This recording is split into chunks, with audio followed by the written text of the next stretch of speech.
तुम्ही पाहत आहात पोलीस राऊंड न्यूज आणि आताची बातमी जळगाव जिल्ह्यातील यावल वन विभागाच्या जळगाव वनक्षेत्र रावेर प्रादेशिक या अंतर्गत येणाऱ्या महाराष्ट्र मध्य प्रदेश राज्य सीमेवर असलेल्या खानापूर तपासणी नाक्यावरील वन विभागाचे कार्यालय हे राम भरोसे असल्याचं वेळोवेळी समोर आलं आहे। याबाबत पोलीस राऊंड न्यूज यांच्या प्रतिनिधींनी पुराव्यासह वरिष्ठ वन अधिकारी तसेच यावल विभागाचे DFO यांना माहिती पुरवलेली असून कळवले आहे। परंतु सदर वन विभागाचे तपासणी नाका कार्यालय हे यावल वन विभागाचे DFO तसेच इतर अधिकारी यांच्या आर्थिक कमाईचे महत्त्वाचे ठिकाण असल्याने ते नियमित बंद असल्याचं समजलं आहे। सदर तपासणी नाक्यावरून महाराष्ट्र राज्यातून प्रतिबंधित असलेल्या विविध जातींच्या लाकडांना मध्य प्रदेश राज्यात वन विभागाच्या अधिकृत परवानगी पास शिवाय बंदी असलेल्या लाकडांची बेकायदेशीर वाहतूक या ठिकाणावरून होत असते।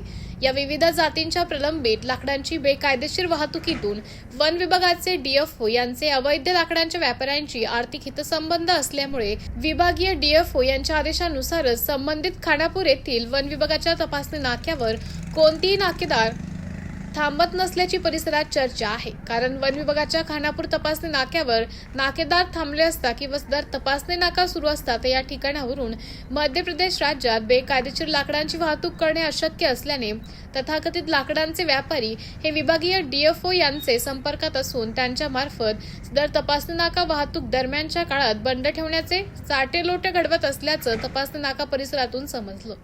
याचाच पुरावा काल दिनांक 26 ऑगस्ट 2026 रोजी वन विभागाच्या खानापूर तपासणी नाका बंद असल्याबाबतचा पुरावा आपण पाहत आहात। या प्रकरणाची दखल घेऊन वन विभागाचे वरिष्ठ अधिकारी या प्रकरणाची चौकशी करून कारवाई करतात का याकडे परिसरातील जनतेचं लक्ष लागलं आहे।